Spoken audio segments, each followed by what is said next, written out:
दोस्तों, इजराइल ने कभी सपने में नहीं सोचा था कि 2500 किलोमीटर से दूर कोई उसके ऊपर 200 से ज्यादा बैलिस्टिक मिसाइलें छोड़ेगा और वो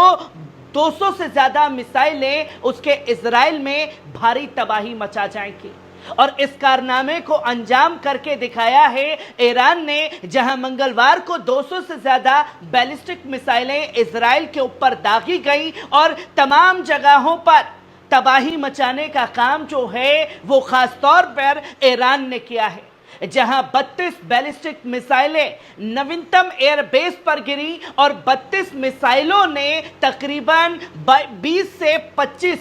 F-35 फाइटर जेट विमानों को तबाह कर दिया, जो गाजा और लेबनान पर बम गिराने का काम कर रहे थे। और अब हमले की तस्वीरें और उधर जो तबाही मची है उसकी सैटेलाइट जानकारी भी लोगों के सामने आ चुकी है, जिसे एक एक कर आपके सामने रखूंगा। पर सबसे पहले अपील कि पल पल न्यूज़ को सब्सक्राइब कीजिए, बेल आइकॉन दबाइए, वीडियो को ज़्यादा से ज़्यादा शेयर कीजिए, लाइक कीजिए, कमेंट कीजिए और सच्ची पत्रकारिता को बचाने के लिए चैनल को ज्वाइन कीजिए। जी हाँ दोस्तों, आप स्क्रीन पर यह तस्वीर देख रहे हैं कि किस तरीके से जो येलो लाइन दिखाई जा रही है वो 32 बैलिस्टिक मिसाइलें हैं ईरान की, जो नवीनतम एयरबेस पर गिरी हैं, जिसकी जानकारी खुद अब इजराइल ने दी है और ये बताया कि ईरान के कई इजरायली F-35 फाइटर जेट को नष्ट कर दिया है। F-35 के बाहर निकलने के आधार पर नवीनतम पर एक हमले के दौरान 1-2 F-35 जेट को नष्ट नहीं बल्कि 20 से 25 से ज्यादा F-35 फाइटर जेट को नष्ट किया गया है। टेल नॉव पर हुए हमलों को देखना भी दिलचस्प होगा, जहां ईरान के प्रतिशोधी ऑपरेशन ने इजराइल के सबसे बड़े एयरबेसों में से एक में गंभीर नुकसान पहुंचाया है। यह जानकारी जायोनी शासन के मीडिया के अनुसार लोगों के सामने आई है, जहां मारिव इजरायली अखबार ने एसोसिएटेड प्रेस एक प्रकाशित नवीनतम एयरबेस के उपकरणों छवियों का हवाला देते हुए कहा कि इन छवियों से एयरबेस को गंभीर नुकसान पहुंचा है। खबर के अनुसार बताया गया कि मुख्य रनवे के पास एक इमारत की छत पर एक बड़ा छेद देखा जा सकता है, जो इस बात का संकेत है कि परिसर को बड़ा नुकसान पहुंचाया गया है। इजरायली अखबार ने यह भी कहा कि यह नुकसान इजराइल की वायु रक्षा खुफिया की गतिविधियों को कमजोर कर सकता है। और यह भी बताया गया इजरायली मीडिया द्वारा कि छवियों के आधार पर यह स्पष्ट नहीं है कि जब ईरान ने हमला किया तो क्या उस स्थान पर कोई विमान था, क्योंकि इजराइल पहला देश था जिसने अक्टूबर 2010 में अमेरिकी सरकार के विदेशी सैन्य बिक्री कार्यक्रम के तहत F-35 का चयन किया था। इजरायली वायुसेना ने F-35 का नाम अदीर रखा था, जिसका अर्थ है शक्तिशाली हिब्रू भाषा में। 22 जून 2016 को IAF ने अपना पहला F-35 अदीर प्राप्त किया। इजरायली F-35 बेड़ा दिसंबर 2017 के संचालन में लाया गया, जो नवीनतम एयरबेस पर एक गहन प्रशिक्षण प्रयास का समापन था। हालांकि इन अटकलों के बावजूद इजरायली अधिकारियों ने तेजी से इस बात का दावा किया कि अधिकांश मिसाइलों को इंटरसेप्ट और नष्ट कर दिया गया है, क्योंकि यह जानकारी खुद अब इजराइल द्वारा दी गई और इजरायली हुकूमत ने यह सर्कुलेट जारी कर दिया है इजरायली मीडिया को कि जो भी तबाही यहां मच रही है वो आपको दिखाने या बताने की जरूरत नहीं है, वरना चैनल को पूरी तरीके से ब्लैकआउट कर दिया जाएगा। अब बर्बादी जो है वो इजराइल की लोगों के सामने ना आए, क्योंकि इजरायली मीडिया ये साफ तौर पर बता रहा है कि इन मिसाइलें और गाजा में F-35 को हुए नुकसान का कथित फुटेज और विवाद को बढ़ावा दिया है, जो इजरायली मीडिया ने इन तस्वीरों को लोगों के सामने रखा। इसी पर इजरायली सेना ने स्वीकार किया कि ईरान के विशाल बैलिस्टिक मिसाइल हमले के दौरान कुछ उनके एयरबेस पर हमले हुए हैं, जो कि आयरन डोम पूरी तरीके से उन्हें रोकने में असफल रहा है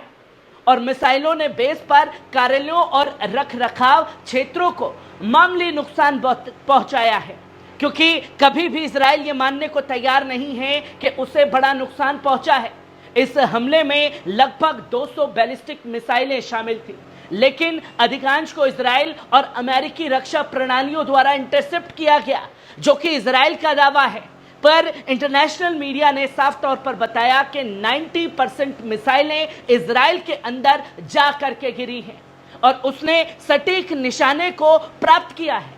अमेरिकी यूनिवर्सिटी के सार्वजनिक संचार के सहायक प्रोफेसर डॉक्टर कर्ट बेड्रॉग ने, जबकि यह संभव है कि कुछ मिसाइलें इजरायली एयरबेस पर गिरी हैं, जिसमें F-35 के दर्जनों जहाज जो हैं वो नष्ट कर दिए गए हैं, इसकी तस्वीर लोगों के सामने आई है।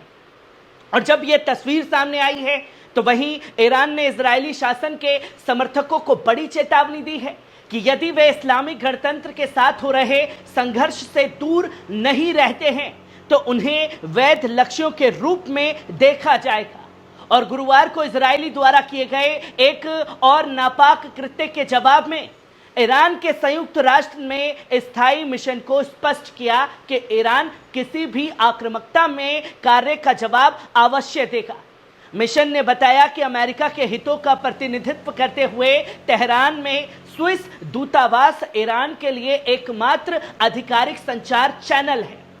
उन्होंने इस बात पर जोर देकर के कहा कि हमारा जवाब केवल आक्रामकता करने वाले पर केंद्रित होगा। यदि कोई देश आक्रामकता करने वालों की सहायता करता है तो उसे भी एक सहयोगी और वैध लक्ष्य माना जाएगा।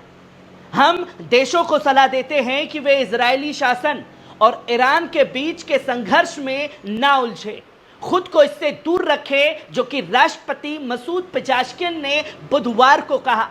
यदि इजरायली शासन ईरान के प्रतिशोधी ऑपरेशन का जवाब देता है तो इस्लामिक गणतंत्र निश्चित रूप से इजराइल को और अधिक सख्त प्रतिक्रिया देगा, जिसकी कभी इजराइल और अमेरिका ने कल्पना नहीं की होगी। और सिर्फ ईरानी राष्ट्रपति मसूद पेजेश्किन ने यही नहीं कहा, बल्कि यह भी कहा कि ईरानी और मुस्लिम हजारों सालों से एक साथ सामान्य रिवाजों, संस्कृति और परंपराओं के साथ रहते आए हैं और यह सबसे महत्वपूर्ण कारण रहा है और रहेगा जो हमें एक साथ बनाए रखता है। गुरुवार की शाम कतर की अपनी यात्रा के अंतिम चरण में राष्ट्रपति पेजेश्किन ने कतर में ईरानी प्रवासियों से भी मुलाकात की। उन्होंने कहा कि यह बहुत हास्यास्पद है कि एक ऐसा शासन जिसकी पहचान 70 वर्षों की अपराध और आक्रामकता से है, ईरानियों को सलाह देने आता है कि ईरानी राष्ट्रपति ने कहा कि हमारे विभिन्न देशों, विशेष रूप से पड़ोसी राज्यों में यात्रा करने का इरादा एकता, सामंजस्य, एकजुटता को मजबूत करना है। उन्होंने ये भी कहा कि कतर के अमीर के साथ मेरी बातचीत में मैंने ये भी स्पष्ट किया है कि जायोनी शासन जो आज क्षेत्र के लोगों पर समस्याएं ला रहा है, वे हमारे बीच में गुटबाजी करके हमें तोड़ने की कोशिश कर सकता है, पर हम इसका मुंहतोड़ जवाब देंगे। किसी भी जायोनी चाल में फंसने वाले नहीं हैं, जो कि कड़ा संदेश दे दिया गया है। और पहली मर्तबा इजराइल को यह मानना पड़ा है कि हां, ईरान द्वारा छोड़ी गई बैलिस्टिक मिसाइलें, जिसमें 32 बैलिस्टिक मिसाइलें नवीनतम एयरबेस पर गिरी, जिसमें F-35 फाइटर जेट तकरीबन 20 से 25 तबाह बर्बाद करने का काम जो है वो ईरान द्वारा किया गया है, जो कि बड़ी जानकारी लगातार लोगों के सामने आती हुई दिखाई दे रही है। और ईरान के हमलों ने यकीनन खलबली भी मचाई है और इस बात का पुख्ता सबूत भी दे दिया है कि जो इजराइल मिनटों में कार्रवाई करता था, उसे 48 घंटे से ज्यादा का समय बीत चुका है, वो अभी तक ईरान को पलटवार नहीं कर पाया है। और ईरान ने भी साफ तौर पर कह दिया है कि पलटवार हुआ तो उसका और ज्यादा कड़ा पलटवार किया जाएगा, जिसे इजराइल सपने में नहीं सोचा होगा।